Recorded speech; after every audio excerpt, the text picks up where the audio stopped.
कर्म करना हाथ तेरे, कर्म की सब बात है।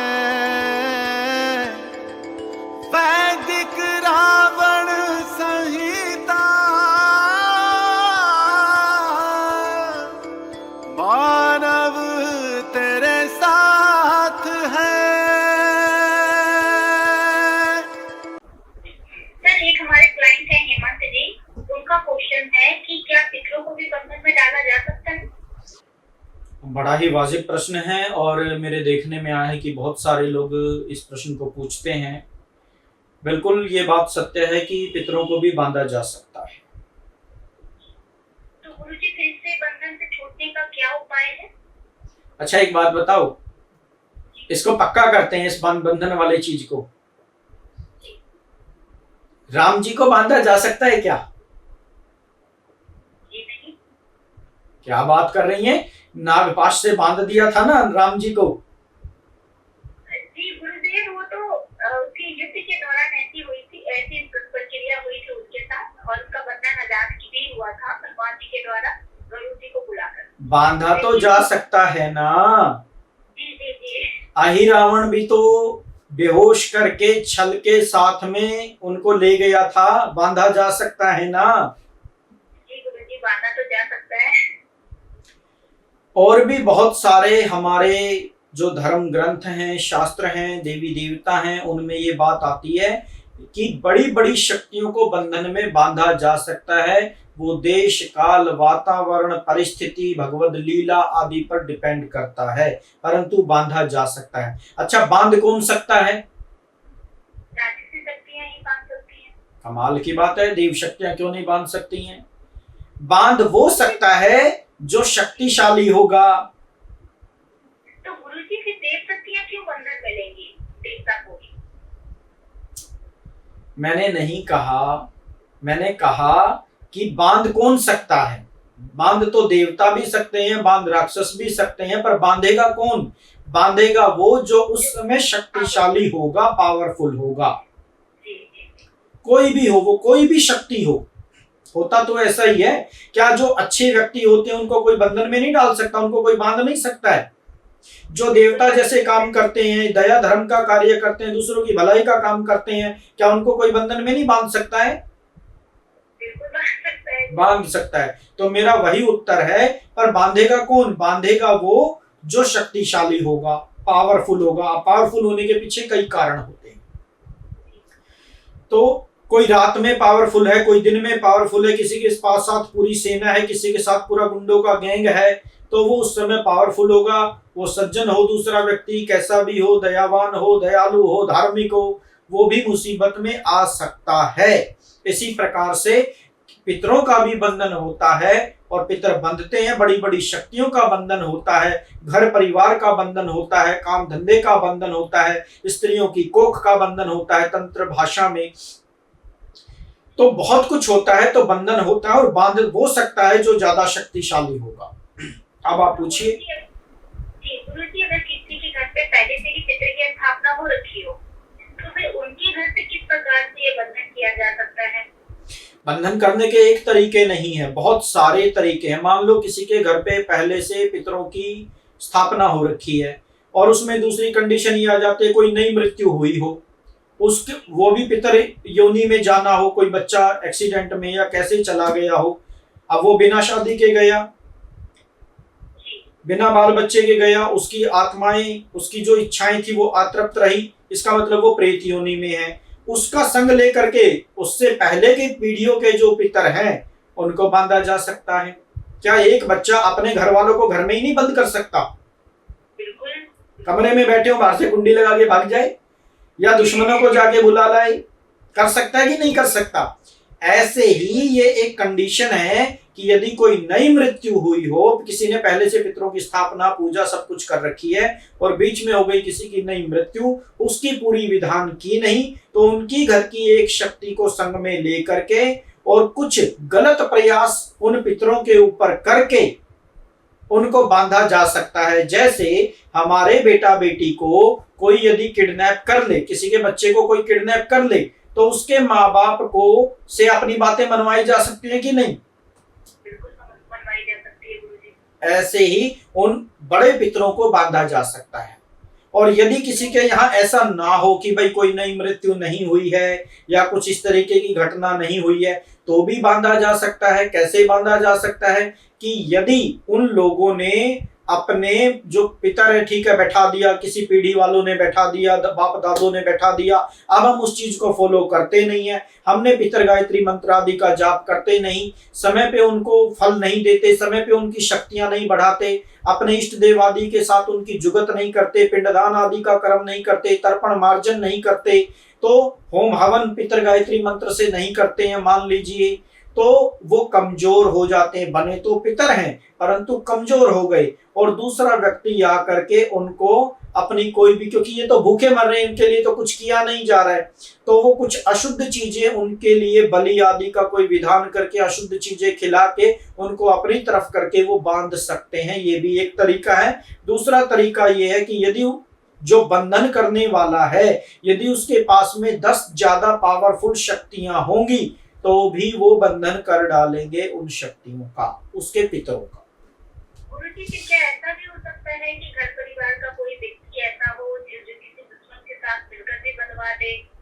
बिल्कुल कर सकता है, बिल्कुल हो सकता है। और कई बार ऐसा होता है कि किसी ने किया नहीं है परंतु खुद ही बंध गए। कैसे बंध गए? अब हमारे यहाँ चल रही है परेशानी, हमने पितरों की स्थापना तो कर रखी है मान लो, और उनका फॉलो नहीं करते, उनको शक्ति आदि नहीं देते हैं। फिर क्या हुआ कि घर में पत्नी का मेरे साथ में मान लो विवाद हो गया, मतभेद हो गया कोई भी, अब वो चली गई किसी पड़ोसन अड़ोसन, अपनी सखी सहेली, अपने घर परिवार वालों को लेकर के किसी तांत्रिक के पास, किसी दरगाह पर आदि आदि जो कुछ, उसने कहा कि तुम्हें आराम मिल जाएगा, एक काम करो, ये कील ले जाओ, ये ले जाओ, वो ले जाओ, ये राख ले जाओ, और तुम जा करके फलानी फलानी जगह गाड़ दो, और पति को ये चीज खिला दो, ये ऐसा कर दो, तो तुम्हारे घर की सारी स्थितियां ठीक होंगी। अब दरगाह वाले से वो सारी चीजें ले आई और वो वहां उसने कर दिया। अब दरगाह वाले से जब वो लेकर आई तो दरगाह की जो शक्तियां थी, कोई जिन्न जिन्नात था, कोई प्रेत था, कुछ भी था, वो आ गई उनके घर पे। अब घर पे पितर का भी वास है और 10 चीजें घर में घुस गई। अब 10 के आगे एक क्या करेगा? अब वो करने तो गई थी कुछ और हो गया कुछ। अब उसे थोड़ी पता है कि उस देने वाले ने तेरे साथ क्या चीज लगाई है, क्या दिया है तेरे को। तो पितरों को सबसे पहला कार्य, वो शक्तियां तभी तो उस घर में काम करेंगी जब उस घर का जो रक्षक देव होगा उसको कंट्रोल में करे। किसी के घर पे कोई अटैक करे तो सबसे पहले क्या करते हैं? गार्ड को अपने बंधन में करते हैं, जो बचाव करने वाला होगा उसको सबसे पहले अपने बंधन में करेंगे। तो पितर क्या है? हमारा कुल देवता। पितर क्या है? हमारे द्वार का रक्षक, पूरे कुल कुटुंब का रक्षक। तो उस देव को सबसे पहले कंट्रोल में किया जाता है, जिससे पितर बंध जाते हैं। तो गुरुजी, फिर इस विषय में लोगों को क्या सावधानियां रखनी चाहिए? क्योंकि देखने में यही आता है कि पितर तो किसी एक व्यक्ति के होते नहीं है, वो तो पूरे खानदान के होते हैं। तो अगर खानदान का कोई दूसरा पर्सन इस तरह की प्रक्रिया को कर देता है तो उसको तो कोई भी बोल ही नहीं सकता और ना ही जान सकता है कि वो क्या कर रहा है। तो फिर क्या सावधानी रखनी चाहिए? सावधानी क्या रखेंगे इसमें? दूसरा जाके हमारा ही भाई बंधु जाके बंधवा दे, बिना नॉलेज के बंधवा दे, जानबूझ के बंधवा दे, ऐसा भी संभव है। हालांकि जानबूझ के लोग कम बंधवाते हैं क्योंकि सेम पितर हो गए, अपने पितरों को कौन बंधवाएगा। परंतु हो सकता है कि कुछ % हो जाए या गलत जगह चले जाए तो हम इन्फेक्टेड हो जाएं वहां पे जा करके, यानी गलत चीजें हमारे साथ में आ जाए और हमारे पितर बंधन में आ जाएं। तो इसके लिए सावधानी यही रखनी है, अच्छे सच्चे स्थान पर जाओ, अच्छे सच्चे व्यक्ति से मिले, संत महात्माओं के पास जाओ। दरगाह आदि जहां पर मुर्दा गड़ा पड़ा है, नाक रगड़ने की कतई जरूरत नहीं है, कुछ लाने की जरूरत नहीं है। जिसके संग हो बजरंग बली, उसका कोई क्या करे अली। तो गुरुजी, एक क्वेश्चन और मन में आ रहा है। क्वेश्चन ये है कि जैसे ये तो होगी बात कि वो कोई नहीं जाएंगी, लेकिन फिर बात वही उठती है कि कोई अगर घर का नकारा व्यक्ति ही आ जाए या बदमाश टाइप तरीके का व्यक्ति आ जाए, वो ना माने और वो अपनी मन मर्जी करे, फिर क्या किया जाए? मैं समझा नहीं आपकी बात को कि ना माने मतलब क्या? मतलब जैसे कि वो किसी तांत्रिक के पास जाता हो या फिर किसी दूसरी नेगेटिव शक्तियों के पास जाता हो, लोगों की बात ना मानता हो, घर के लोगों की, ऐसी परिस्थिति में क्या किया? देखो ये परिस्थितियां तो अनेक तरीके की हैं, सब परिस्थितियों के बारे में बात नहीं कर सकते। मैं आपको इसका एक मेन सूत्र समझा देता हूं। हालांकि समझाने का प्रयास पहले किया है, पर अब दोबारा समझा रहा हूं। वो समझ लोगे तो सारे प्रश्नों का उत्तर मिल जाएगा, सारी कंडीशन का उत्तर मिल जाएगा। एक व्यक्ति है, उसको 10 लोगों ने घेर लिया, गलत लोगों ने किसी भी कंडीशन में घेरा हो। या तो ये व्यक्ति बली होगा, पावरफुल होगा तो 10 व्यक्तियों को ठिकाने लगा देगा, नहीं तो इसे क्या करनी पड़ेगी, इसे भी किसी का साथ लेना पड़ेगा, अपनी शक्ति बढ़ानी पड़ेगी, किसी के साथ संधि करनी पड़ेगी, किसी के शरण में जाना पड़ेगा, किसी को बुलाना पड़ेगा कि भाई मेरी रक्षा के लिए आ जाओ, तब उन 10 को दौड़ाया जा सकता है। ये सीधा सीधा फार्मूला है कि यानी किसी के पितर बंधन में आ गए, कोई मूर्ख था, गंवार था, किसी ने जानबूझ के किया, किसी ने वैसे चला गया, किसी ने कुछ भी किया हो, सारी कंडीशनों की एक बात है कि पितरों का बल बढ़ाने, पितरों को साथ दे दो किसी पावरफुल चीज का, ताकि वो 10 शक्तियां उस घर से आउट हो सकें। तो किसी ऐसे स्थान पर जाएं जहां पर पावरफुल शक्तियां, सात्विक शक्तियां, शुभ शक्तियों का वास हो। और आज के समय में मैं मानता हूं कि हनुमान जी महाराज, भगवान भोलेनाथ शिव, यही सबसे ज्यादा पावरफुल शक्तियां हैं संसार के अंदर। तो गुरुजी क्या इस विषय में और जानकारी मिल सकती है कि व्यक्ति को अपने पितरों को बलि करने के लिए और क्या क्या करना चाहिए ताकि इस तरह की नौबत ही ना आए, वो बलि की अवस्था में बने रहे?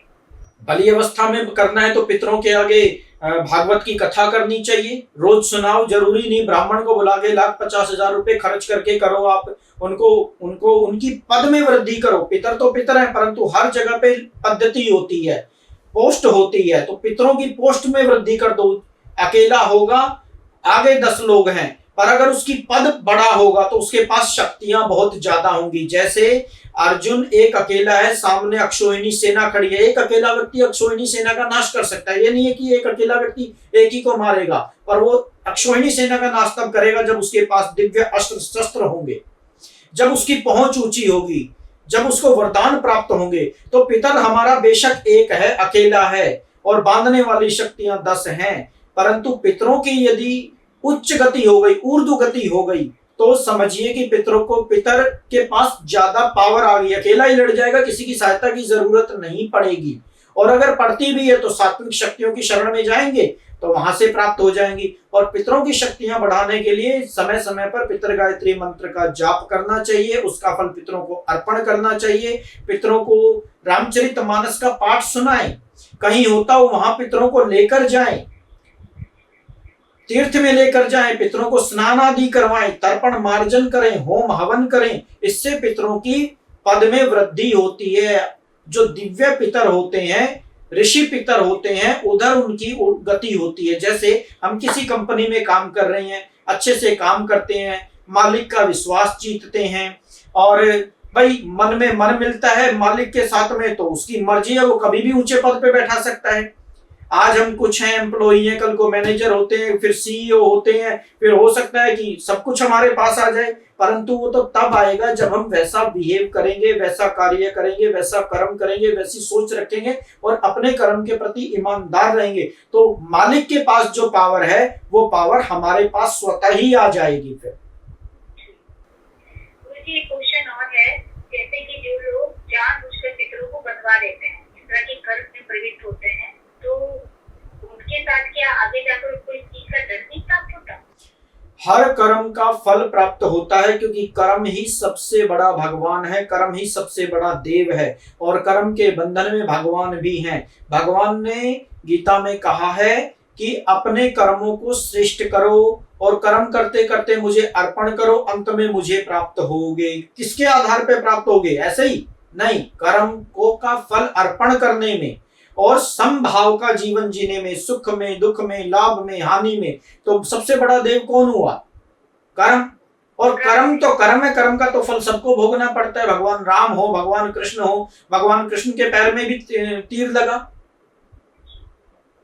कर्म का फल सबको भोगना पड़ता है। गांधारी ने भगवान जी को श्राप दे दिया, पूरा कुल कुटुंब समाप्त हो जाए। भगवान तो भगवान ने, सुख में भी मौज में, दुख में भी मौज में। तो गुरुजी फिर ऐसे व्यक्ति को किस प्रकार के दंड जो है वो प्राप्त होते हैं, प्रेत योनि में जाता है। और रोग बनते हैं, पीप, फोड़े, फुंसियां, कैंसर, ट्यूमर, ये रोग उसको बनते हैं अगर जीते जी इनका उपभोग करता है, अन्यथा मरने के बाद तो वो प्रेत योनि में जाता ही जाता है। अनेकों दुख भोगने पड़ते हैं, कोढ़ी बनता है, रोगी बनता है, दरिद्र बनता है, उसकी पीड़ा सदैव बनी रहेगी, ऐसा उसका जीवन होता है। और मांग लिया वरदान, चराचर जगत का भविष्य दर्शन और संपूर्ण ज्ञान समेट दिया रावण संहिता में। महान ग्रंथ वैदिक रावण संहिता आधुनिक और प्राचीन ज्ञान का संगम है। वैदिक रावण संहिता आपके 3 जन्मों का लेखा जोखा बताती है। वैदिक रावण संहिता पूर्व जन्मों के किन कर्मों से आ रही है भाग्य में रुकावट बताती है। वैदिक रावण संहिता कर्म दोष को काटकर पूर्ण सुखी होने का रास्ता दिखाती है। वैदिक रावण संहिता।